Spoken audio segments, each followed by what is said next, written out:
Hey guys, how's it going? Hope you're doing well. My name is Crown, and today I'm going to read you some very interesting stories that I hope that you're gonna love. And now, without further ado, let's go!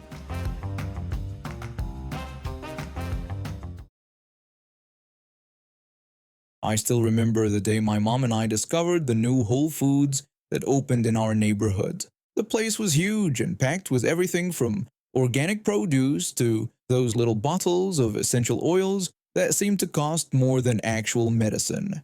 My mom had been excited to check it out, so one Saturday afternoon we headed over together. The store was busier than we expected. Opening week meant everyone in town wanted to see what the fuss was about. My mom grabbed a basket and we wandered through the aisles, picking up a few things here and there. She was reading labels and comparing prices while I mostly just followed along, sometimes pointing out something that looked interesting.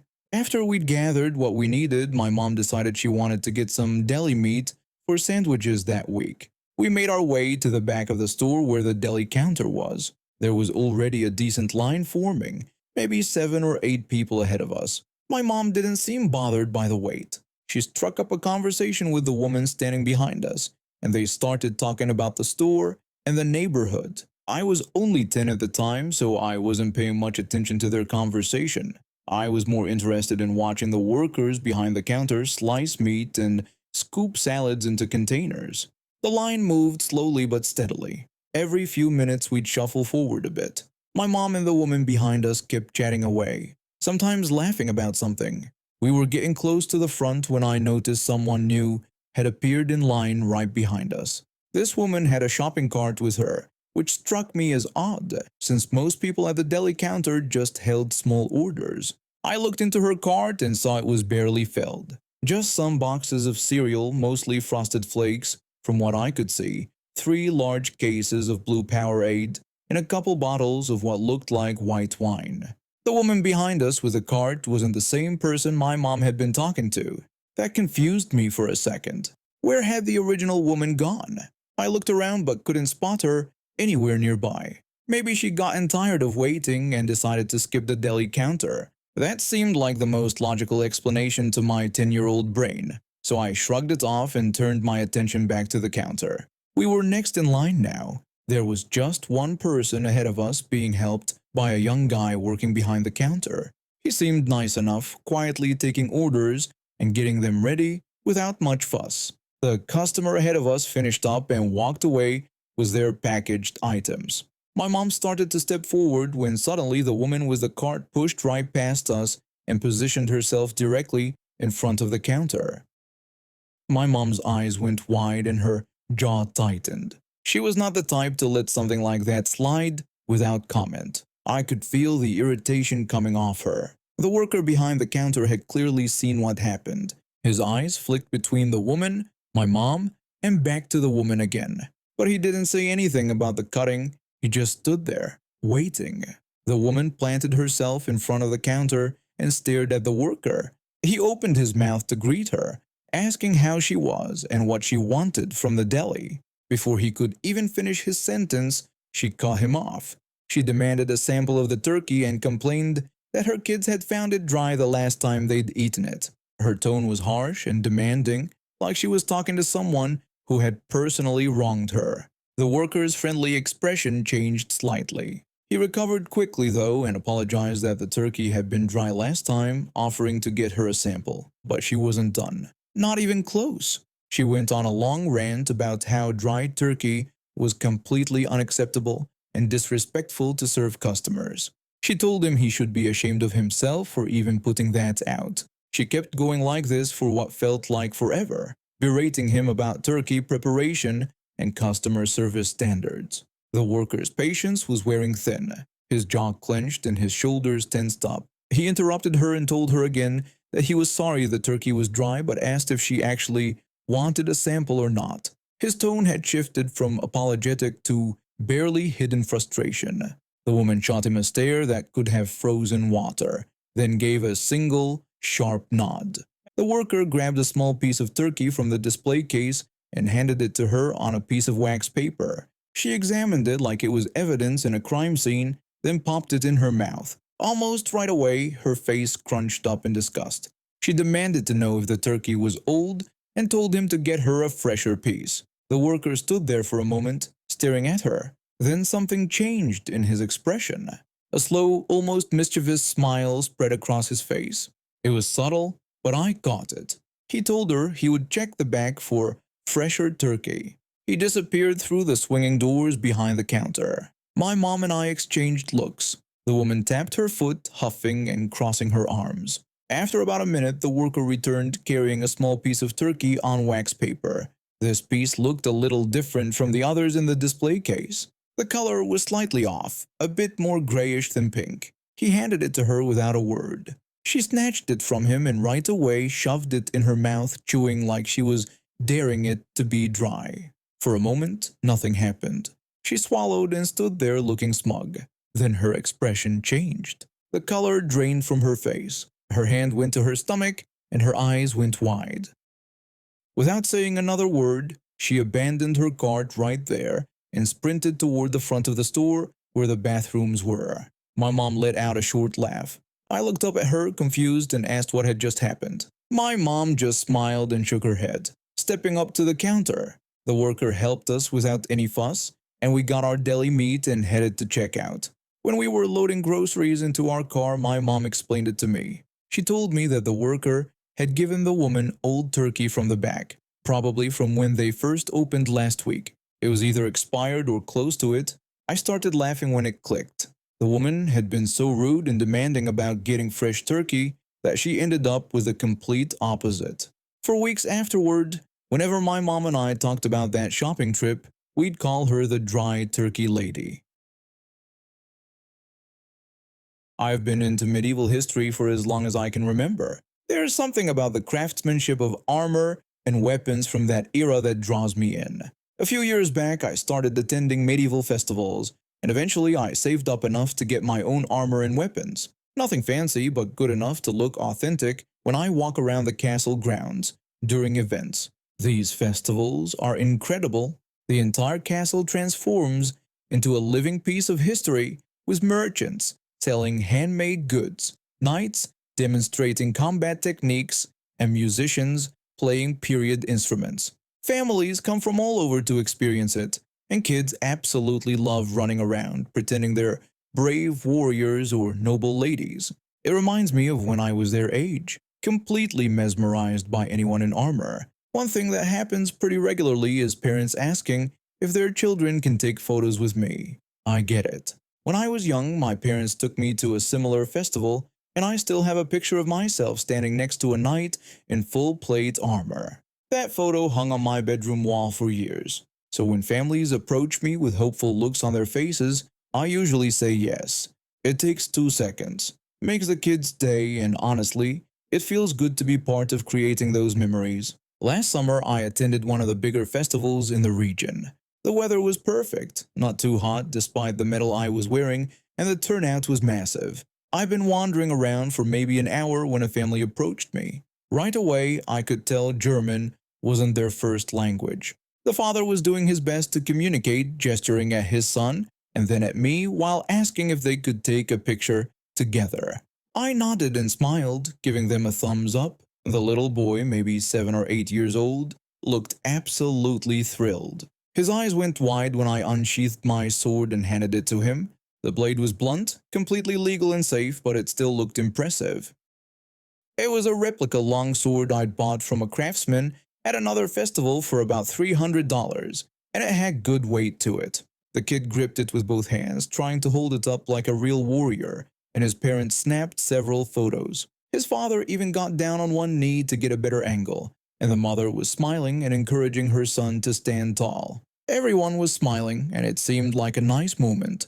Then they just started walking away. The kid still had my sword in his hands, and his parents were already several feet ahead, talking to each other in their native language. At first I thought maybe they didn't realize, so I called out to them, asking them to wait because they still had my sword. They kept walking. The boy looked back at me but kept following his parents. I jogged after them, trying not to make a scene, and caught up quickly. I reached down and gently took the sword from the kid's hands. He immediately started whining and reaching for it, his face scrunching up like he was about to cry. That's when his mother whipped around and completely lost it. She started screaming at me in what I think was a Balkan language, waving her hands around and pointing at me like I committed some terrible crime. Between her yelling, I caught a few words accusing me of being a thief and stealing from her child. She demanded I give the sword back to her son. I tried to explain that it was my sword, that I'd only lent it for the photo, but she wasn't listening. Her voice got louder and she started jabbing her finger toward my chest, though the breastplate kept her from actually making contact. She just kept yelling, and people were starting to stare. A few festival goers stopped what they were doing to watch, and I could see some of them pulling out their phones. I decided the best thing to do was just walk away. I turned and headed back toward the main courtyard, hoping she'd calm down and move on.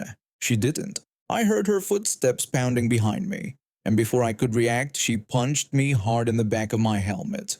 There was a loud clang that echoed across the courtyard, followed immediately by her shrieking in pain.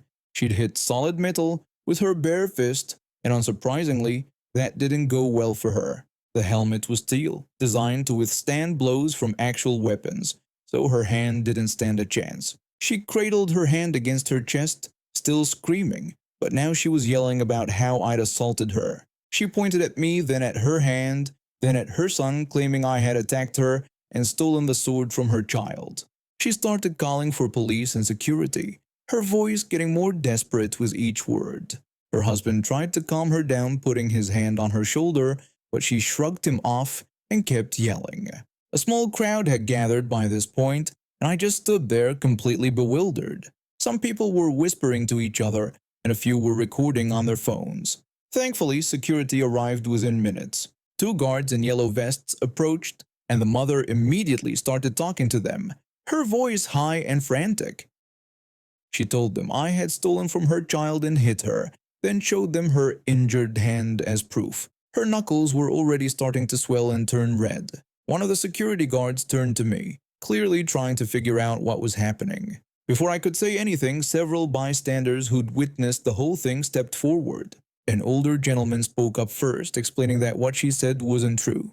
He told the guards that she had tried to take my sword after I let her kid hold it for a photo, then she punched me and hurt herself in the process. He even mentioned that he'd seen the whole interaction from the beginning and that I'd been nothing but polite. Another person nodded in agreement, and a woman with her own children chimed in. She said she saw the whole thing and that I had been completely polite the entire time. She added that the mother was the one who became aggressive and that she'd watched her chase me down and hit me. A younger guy, probably in his 20s, spoke up too, saying he'd recorded part of it on his phone and could show the guards if they needed proof. The security guards looked at each other, then back at the mother. One of them asked to see her identification and started explaining, in broken English mixed with German, that she needed to leave the festival grounds immediately. She protested loudly, insisting she'd done nothing wrong and that I was the real problem. She kept pointing at her hand and then at me, trying to convince them that I'd somehow caused her injury on purpose. Her husband stood quietly to the side, looking more embarrassed by the second. The guards weren't budging. One of them radioed for backup while the others started walking the family toward the exit. The mother continued to argue, her voice getting shriller, but the guards were professional and calm. Within 10 minutes, she and her family were being escorted toward the main gate. The father looked embarrassed, his head down, and the kid was crying, still reaching back toward where I stood. His little face was red and streaked with tears, and he kept calling out for the sword in his native language. I felt bad for him, honestly. None of this was his fault. He just wanted to feel like a brave knight for a minute, and his mother had turned it into a disaster. If she'd just returned the sword like a normal person, he could have spent the rest of the day enjoying the festival, watching the jousting matches, eating roasted turkey legs, and soaking in the atmosphere. There was a scheduled tournament at 2:30 p.m. that he probably would have loved. Instead, his day was ruined because his mother thought she could just take whatever she wanted and throw a tantrum when someone stopped her. After they left, one of the security guards came back over to check on me. He asked if I was okay and if I wanted to file a report about the assault. I told him I was fine, that the armor did its job and that I didn't think filing a report was necessary. He nodded and said they'd keep a record of the incident anyway, just in case she tried to come back or cause more trouble. A few of the bystanders came up to me afterward to make sure I was all right. The older gentleman who'd spoken up first shook my hand and said he was glad security had handled it properly. The woman with her kids thanked me for being patient with the situation and said her own children had been watching and learning how to handle difficult people. The younger guy who'd recorded everything offered to send me the video if I wanted it, and I took him up on that offer. I spent the rest of the day at the festival without any more incidents. A few people recognized me as the knight from the earlier drama and asked if I was okay, which was nice. I even had a few more families ask for photos with their kids, and everything went smoothly. But I did start being a bit more careful about handing over my sword. Now I usually hold on to it while the kid poses next to me, just to avoid any confusion. I've been living in my duplex for about 5 years when it happened. My wife and I had settled in nicely, and I never expected anything like this to disturb our peace.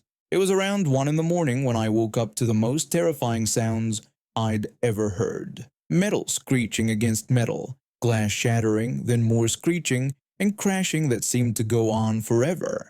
I jumped out of bed, my heart pounding, and threw on my coat. By the time I made it outside, the noise had stopped, but car alarms were blaring up and down the block, and hazard lights were blinking everywhere. My own car was right there in front of my house, and I could see fresh damage along the side. Following the trail of destruction down the street, I saw broken glass, car parts, pieces of chrome, and then at the end of it all, a twisted motorcycle lying in the road with someone sprawled motionless nearby. The scene was surreal. Several neighbors had come out of their homes too, all of us standing there in shock. I immediately pulled out my phone and called for help. The police and paramedics showed up pretty quickly. They told me the rider didn't make it. From what they could piece together, he'd been going close to 100 miles per hour when he first hit my car. Somehow he'd managed to stay on the bike when it careened down the street, smashing into several other parked vehicles before finally hitting a panel truck head-on. That final impact is what killed him. What really shocked me was finding out he wasn't wearing any protective gear. No helmet, no pads, nothing. Just boxers and a t-shirt. Not even shoes. The officers shook their heads when they examined the scene. When I got the police report later, it mentioned amphetamines in his system. I guess that explained the reckless speed and the bizarre lack of clothing. The whole situation was already stressful enough. My insurance rates were going to go up, even though I hadn't done anything wrong except park my car legally on the street in front of my own house. I'd already paid $200 per month for coverage, and now it would likely jump even higher. But a few weeks later, things got even worse. I received a letter in the mail that made my blood run cold. It was from the mother of the deceased rider, and she was demanding $50,000. If I didn't pay, she threatened to sue me. I read through the entire thing with shock. The letter claimed I had negligently parked my car in the street, which somehow made me responsible for her son's death. It rambled on for 3 pages, full of fake legal language and escalating threats about suing for millions if I didn't comply. The whole thing was absurd. I showed the letter to a co-worker who had some legal knowledge. He looked it over carefully and checked the return address, which turned out to be an apartment building in the city. Then he looked up the supposed lawyer's name on the State Bar website. No record of anyone by that name existed. The letter was completely fraudulent. My co-worker told me to contact my insurance company right away and forward them the letter. He explained that since the motorcycle had hit my car, this would fall under my auto liability coverage, whether I'd been driving or not. He also pointed out that the letter itself was likely some kind of fraud or extortion attempt. I sent everything to my insurance company and waited. A month passed with no response from the mother, and I started to relax. Maybe she'd realized how ridiculous her claim was. Maybe my insurance company had scared her off. One afternoon when I was at work, she showed up at my house. It was around 2 in the afternoon. My wife was home alone, and from what she told me later, the encounter started with a woman begging for money and saying I was heartless for refusing to help her. She kept going on about how her son was a good boy who made one mistake. Then she shifted to blaming me for everything that had happened. She said if I hadn't parked there, her son would still be alive. Within minutes, she was screaming at the top of her lungs that I had murdered her son. My wife wasn't someone who got intimidated easily. She'd dealt with plenty of difficult people in her work and knew exactly how to handle situations like this. She stepped back inside, locked the door, and immediately called the police. Then she called me at work to let me know what was happening. I could hear the woman shrieking even through the closed door, through my wife's phone that wasn't even on speaker, and through my own phone. The screaming was absolutely unhinged. She was pounding on the door and yelling threats about taking everything we owned. My wife stayed on the line with me, completely calm despite the chaos outside our front door. She told me not to worry and that she had everything under control. The police arrived within minutes. They arrested the woman on the spot and charged her with terroristic threats, disturbing the peace, and trespassing. My wife gave a full statement to the officers about everything the woman had said and done. The neighbors who'd witnessed the scene also gave statements backing up my wife's account. My wife and I went ahead and got a protective order against her the next day. The judge granted it immediately after hearing what had happened. Thankfully, that was the last we ever heard from her. My car had deep scratches and dents along the entire driver's side, plus a cracked taillight. The repair estimate came back at around $3,500. The other cars the motorcycle had hit sustained similar damage, and the panel truck had a massive dent in its rear door that would cost at least $2,000 to fix. My insurance covered all the repairs to my vehicle after I paid my $500 deductible. I figured they either pursued the rider's insurance or whatever was left of his estate, though that couldn't have been much. Probably just the value of the wrecked motorcycle, if that. The fraudulent legal threats disappeared completely once I'd forwarded everything to my insurance company's legal department. They sent her a letter basically telling her to back off or face legal action herself. The whole thing still seems unreal. A stranger crashes into my parked car at insane speeds while high on drugs, dies from his own recklessness, and somehow I'm supposed to be the villain in his mother's eyes. The entitlement was staggering. She actually thought she could shake me down for $50,000 and then show up at my house screaming when that didn't work. She never once took responsibility for the fact that her son had been riding a motorcycle at 1 in the morning high on amphetamines, going 100 miles per hour through a residential neighborhood with no helmet or protective gear. At least she got exactly what she deserved in the end. And now we have reached the end of today's stories. Thank you for watching, and see you next time.